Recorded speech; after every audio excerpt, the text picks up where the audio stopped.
had and what you lost, and what you had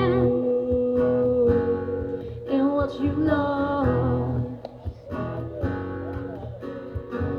Thunder only happens when it's raining.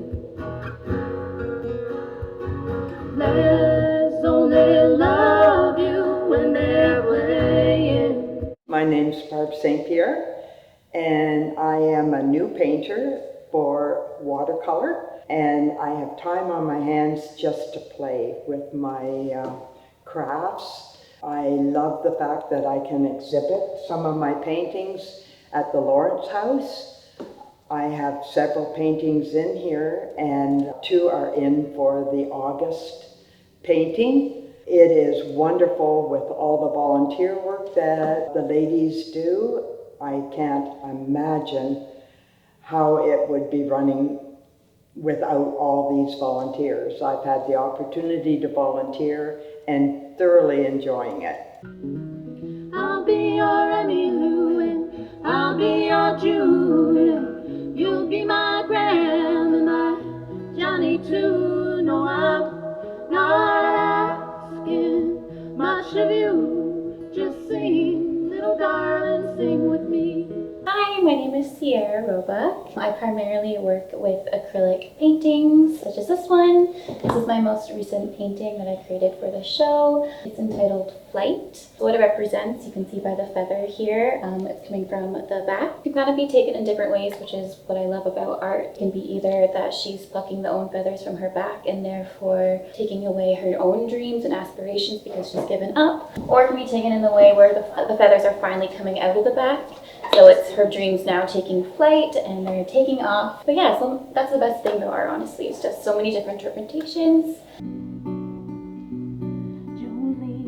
Jolene, Jolene, Jolene, I'm begging of you, please don't take my man. Jolene, Jolene, Jolene, Jolene, please don't take him just because you can. My name is Patty Cook, and I have been an artist pretty much most of my life. I had a parallel career in engineering design. I've always been a watercolorist. I've been a watercolorist for a lot of years. Most know me for my textiles, but I do love to paint. Acrylic is a lot of fun to play with, because you can cover your mistakes, right? So I entered into this show an acrylic painting. It's really random. It wasn't really an inspiration of any, it's just how I allowed the creativity to flow. So I flipped it around and immediately I saw a side profile of a woman. And I thought, I think I'd rather do that because the other figures I saw in it were masculine, which would have been good, but I was trying to put it into a theme, figuratively speaking. So that could be figurative painting or the actual phrase, figuratively speaking, which is, something that's not true.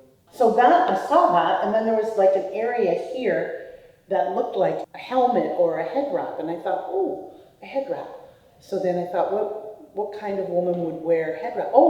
African tribal women. It brought back to me because years ago I did a series on tribal African women. I just find them beautiful, and their clothing and what they wear, just bright, bold, beautiful. So I did a search on traditional African headwear. And of course there was many, but this one here I loved. It looked more like a crown for me. So I went, okay, it's a crown. And, just did some beading and whatnot. And then I thought, an African queen or a tribal woman, and I'm known for flowers, I love flowers. So I thought, I wonder what African flowers are. Oh my gosh, do a search on African flowers. Well, it was hilarious because the very first one that came up was this one. It's a protea. But this is called King Protea. So therein came the title, and the figuratively speaking was the King's Queen. So, and there you have it. It's as simple as that. So it wasn't an inspiration, but what inspired me was the shapes and the initial shapes, and then from there, how can I tie it all together? I know me better than I know myself, so I'm gonna let it do all the talking.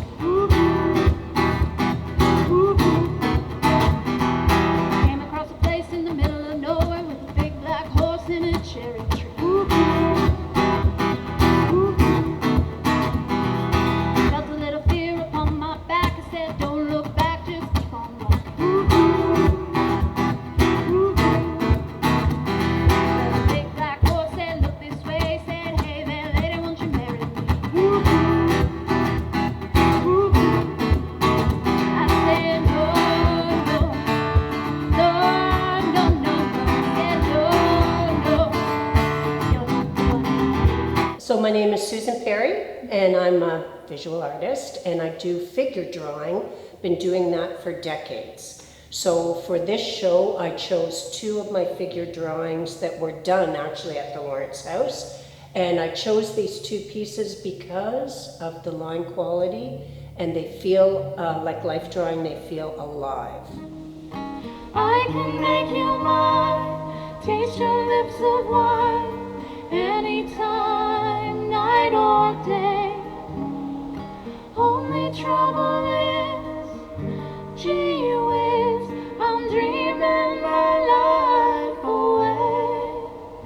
I need you so that I could die. I love you so, and that is why whenever I want you, all I have to do is dream, dream, dream, dream, dream. My name is Bonnie. I am a silversmith and a goldsmith. I work with what we call in French matière première, so in other words, first matter, raw materials. And I start by smelting. I use a crucible. I smelt it and I turn it into a plate. Ingot first, then into a plate, and then from the plate I will impress it more often than not. And I have an impression plate that has wine bottles, corkscrews, and wine glasses. And when I heard that this show was going to be called Figuratively Speaking, I thought that wine was a perfect, absolutely amazing medium, because we use everything pertaining to the body to describe the wine. We use the body, we use the legs, we use the mouthfeel. It's all pertaining to figuratively speaking. And so this full-bodied bottle is easily opened, so it has openings in it. It allows the bold berry to blossom on the nose, have the plump, bodacious plums gather on the mouth, and the long, lascivious legs to linger lovingly along the glass. So that is my description of my piece.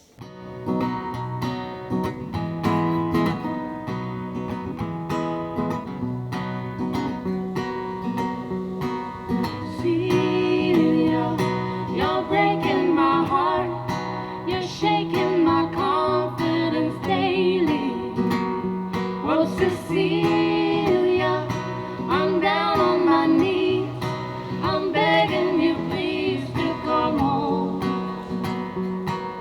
Celia, you're breaking my heart, you're shaking my confidence daily. Oh Cecilia, I'm down on my knees, I'm begging you please to come home.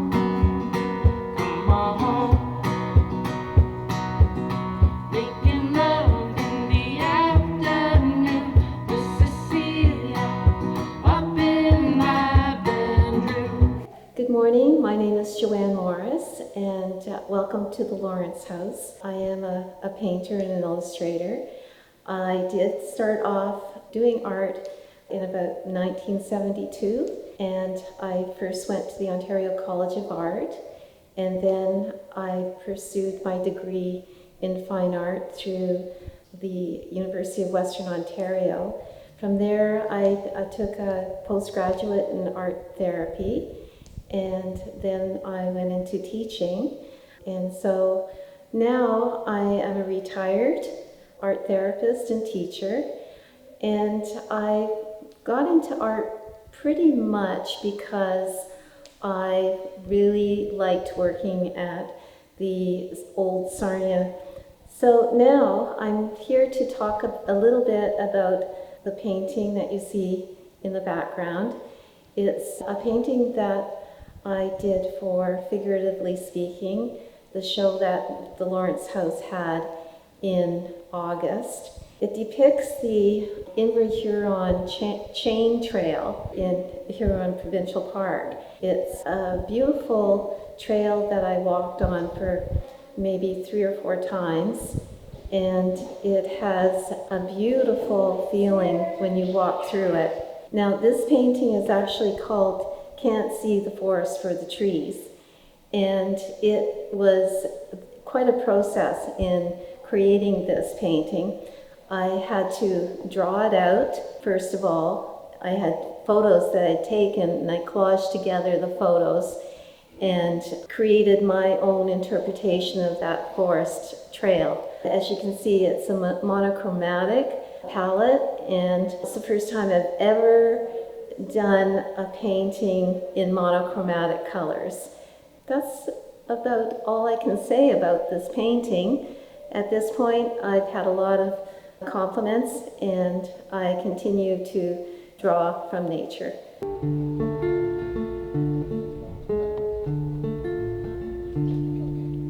Ice, water, drink it down until it's gone. I saw her, drink it down until it's gone. Oh well, it's always second time around. So bitter in my heart and in my mouth. She's a quitter, but I guess we're both quitting now. Oh well, it's always second time around. Hi, my name is Jean Nantha, and I have this painting on display here at the Lord's House. It is acrylic. I work in acrylic and watercolor. For large paintings, obviously, acrylic. This painting I did intuitively. I start with the base, and I use a lot of different colors, and I look at the shapes, and I start painting on top. And I build up from there and try to get a theme. And I like a lot of color, and I like bright colors, and I like colors that are more reflective of the islands and nature and botanicals. And I build from the bottom up, and then the vines on top, it hides what's below it, but it gives you that depth. It gives you more of a hint of what is there, not right in your face. I like that because then you have a lot of different places to look. And this is called Among the Vines.